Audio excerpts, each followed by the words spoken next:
Hello guys, welcome to our YouTube channel Vakil Annachi. We are planning to conduct several lectures. So likewise, today the lecture is all about the Hindu Succession Act. In family law, generally all the concepts are very easy, but the succession part is one kind of difficult thing where we used to deal with multiple members of families and their property divisions. But don't worry, today I will try to simplify all the 30 sections for you.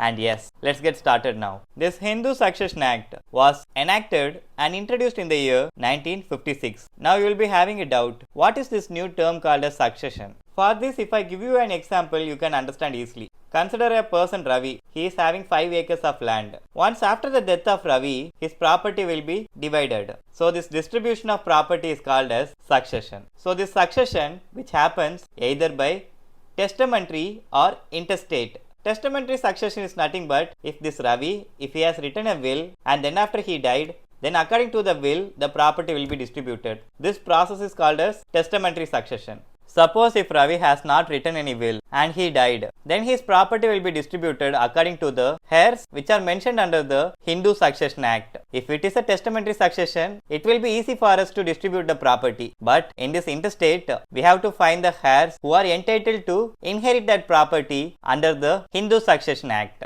Now coming back to this legislation. This Hindu Succession Act, which consists of 30 sections and one schedule. Now section 1, which talks about the short title. The title of this legislation, the Hindu Succession Act 1956. So this is the short title. What will be the long title of this legislation? The objective part. So this act was mainly introduced to codify the laws which is relating to the intestate succession among Hindus. Also this section 1 which contains the extent. Now after scrapping article 370, this act also applies to the state of Jammu and Kashmir as well as the whole of India. Now you have to remember section 1 which contains the short title and extent.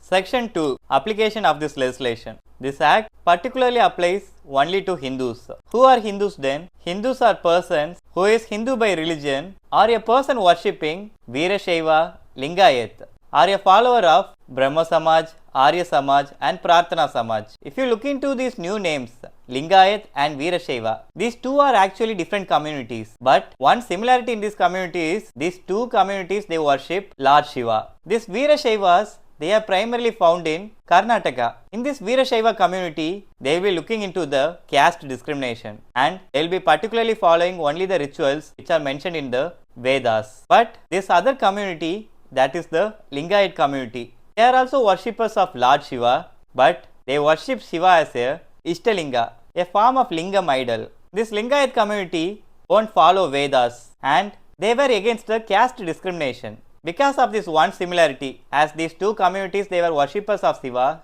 they are also considered as Hindus. Now coming to the other movements, Brahma Samaj, Arya Samaj, Prarthana Samaj. Brahmo Samaj, which was a reformist movement introduced by Raja Ram Mohan Rai. So in this movement, they have rejected many of those orthodox practices. Next one, Arya Samaj. Founder of this Arya Samaj was Swami Dayananda Saraswati, where he advocated to follow the life in Vedic style and follow Vedas, and he rejected idol worship. And next one is Prarthana Samaj, which was founded by Atmaram Pandurang. So this one was also against the idol worship and caste discrimination. So now in this first class you have to understand, a person can be called as Hindu if he is already in Hindu religion or else follower of Veerashaiva community or Lingayat community or else the followers of modern religious movements Brahma Samaj, Arya Samaj and Prarthana Samaj.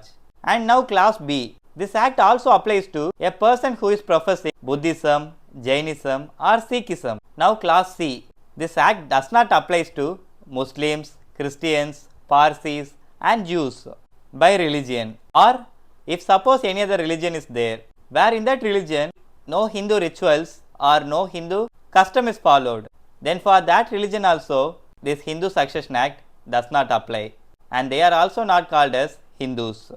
So for this section 2, some explanations are also there. If any child where both the parents are Hindus or Buddhists or Jains or Sikhs, then that child is also deemed to be a Hindu under this legislation. Or else if a child where either one of the parent is Hindus or Buddhism or Jainism or Sikhism and that child is also brought up as a Hindu, then this act will also apply to that child. If any person who has converted from other religion to Hinduism or Buddhism or Jainism or Sikhism, then that person is also deemed to be a Hindu under this Hindu Succession Act. Also, Section 2, subsection 2, which states that this Hindu Succession Act, which does not apply to the scheduled tribe communities, because scheduled tribe communities, they will be having their own set of customs. Suppose if this legislation to be applied to scheduled communities, that is up to the power of central government. Only if they notify that in the official gazette only, this legislation will apply to the scheduled tribes.